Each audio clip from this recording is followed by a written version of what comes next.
Hi everybody, Josh Byerly here inside Mission Control Houston. I want to welcome Milt Heflin, former flight director, former leader of the Johnson Space Center. He is coming back to visit us today. It's been 20 years since a pretty important mission, STS-61, which was the first servicing mission to the Hubble Space Telescope. Let's set the stage here real quick. Hubble was launched back in 1990, and then once the pictures started coming down, they noticed that there was something wrong. It was a little bit blurry, and the images were not nearly as sharp as what they expected it to be. There was a problem with the mirror, right? Correct, absolutely. So then what happened? Well, how are we going to fix it? Yeah. We got to figure that out, which I think we're really good at, which we proved. If you think back to that time, we were in a situation where there were a number of things going on that kind of put NASA in a doghouse a little bit. Yeah. We had lost Mars Observer when it got close to getting in orbit around Mars. We were suffering some of the hydrogen fuel leaks on Shuttle, grounding the fleet temporarily. Right. And so it was, what have you done for me lately? And so from a congressional and a budget standpoint, there was a lot of pressure. Yeah. And I showed up in my office one day. I actually got I'm not going to read this, but here's the actual piece of paper that I got, which is a page out of the congressional record. Mm-hmm. And don't know who put it there. I still don't know who put it there. But there's a paragraph in there that says, NASA, you've got basically one more chance with what's been going on. And so that painted the picture of where we were starting at. A lot of pressure to get it done right. So you launched this mission, and there was back-to-back spacewalks to go through and fix Hubble. Talk about, what was the biggest pressure of it? Like, when did you know that, okay, this is going to be a success, or what were you afraid of? Like, what was the thing that kept you up at night? I think where it hit me was probably after our 14th independent review that we had. Because I was convinced, good people, by the way, too. They wanted to help us. And towards the end of this, it was like, they can't ask any more questions. Yeah. I mean, we're there, we're prepared. And in fact, I'll be honest with you, I went into the mission extremely cocky because I was convinced this team could do it. And to sit in mission control and watch it advance to where each day more smiles came up on the faces of the flight controllers and the people involved, including the Goddard team. And it was just great to see that. Yeah, we just saw the shot of you back, I guess, 20 years ago running that mission. That was actually in this very room. Right? Yes. I mean, it was a little bit different now. We've kind of modernized it a little bit. But and my hair's a different color now than it was back then, too. So when did you know, like during the mission, we do these back-to-back spacewalks. When did you know, okay, we've done it, it's going to be a success? Was it at the end of it, or was it a wheel stopper? Well, or was it? Great question, because the very first spacewalk that we did, we had trouble closing some access doors on the... Yeah.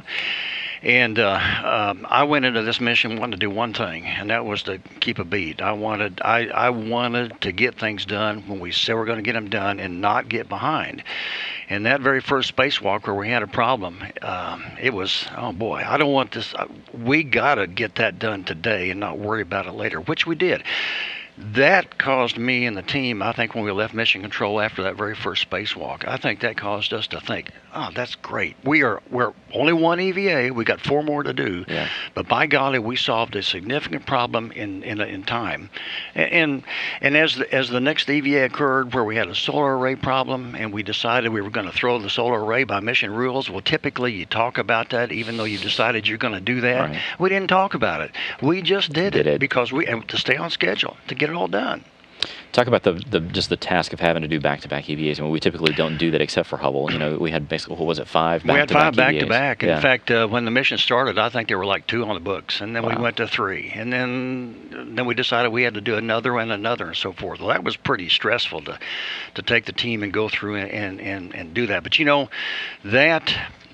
the thing that it really did, looking at Space Station, was it did prove that we can do what we say we're going to do. We can do these things back to back.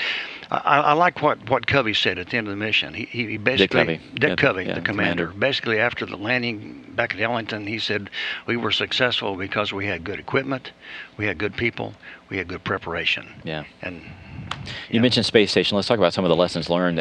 Do you think, and we've talked about this before, but do you think that people looked at designing the space station and building it, and they're like, wow, this is going to take so many spacewalks, and it's going to take so much time.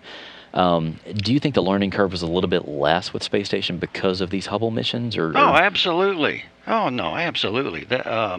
We were able to put it to you this way: the things on Hubble that were built and to be spacewalk friendly.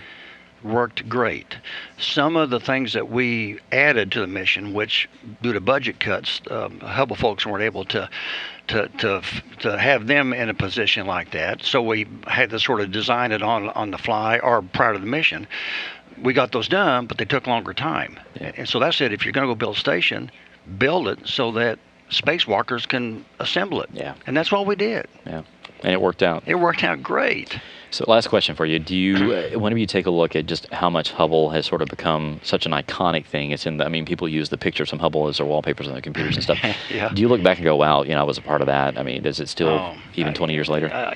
Yes, and chances I go out and speak occasionally, people always ask me, well, do I think there's other intelligent life in the cosmos or whatever, and I tell you got to be kidding me. I said at the very first time we saw this picture from Hubble, which was a point in the sky where the handle and the Big Dipper came together, very, very small point, and Hubble showed this deep field view with thousands of galaxies, and we live in a galaxy. We're a solar system in a galaxy, and you're telling me we're all that's there? You got to be kidding me. Yeah. And that's what I think about when I think about what we did to Hubble.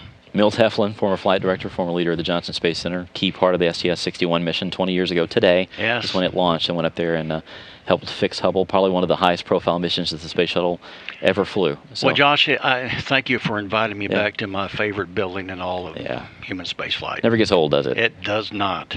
Thanks a lot, Milt. I appreciate it. Thank you. All right.